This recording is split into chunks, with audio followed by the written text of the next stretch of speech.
Yau dai zan yi magana ne kan diman girke wato butan malam kanta na ƙasa amma ba ta zub da ruwa. Wato magana ce mai zarge mugun kulli kan wanda Baba Ganduje ya kira dan wani dan gudun makaranta dan haura aji ko da wa ake nufi dan Allah sai ku biyo mu.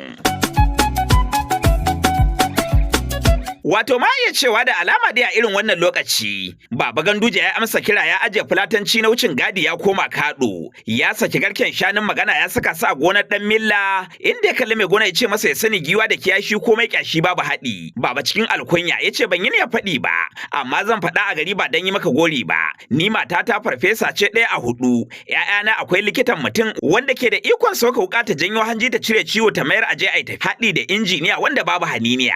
Allah ya taimaka na tsaya masa sun yi karatu da cikinsu ba dan gudun makaranta kowa da ya kama sakandare sai da ya dire bisa ka'ida ya karbi shaida amma kai na kaɗan bai gama ba ya haura katanga. Wato babu shakka dai ma iya cewa ba mulki ko sarauta ko tarin kuɗi ke nuna burin ƙasar gida ba, a'a tarin masu ilimi a gida shine sinadarin rike kima da hana shi rushe duk tsawon karni kuwa. Ma iya cewa kan ta sa babanmu Ganduje duk da ake ganin ya fito daga yankinmu na karkara amma saboda tumbatsan ilimi ya zama ba a Najeriya a iya cewa da duniya baki ɗaya sunansa ya isa kunnen kowa.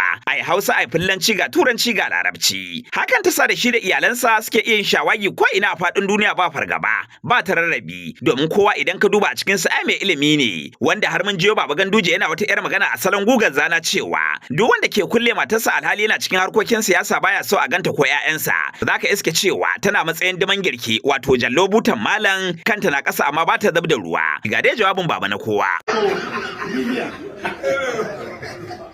Saboda haka yanzu ya za a yi gwada mutum matarsa primary kawai ta yi ko secondary kawai ta yi dole ma ta fito da ne ba ta da abin fa aikin ilimi ne.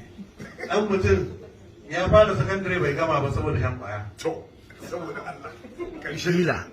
ya za ka ce da ɗanka da yake injiniya ne dan siyasa na gaske to wa zai hana kewa da kiyashi Ba hala ba. dan siyasa wa zai hana kewa da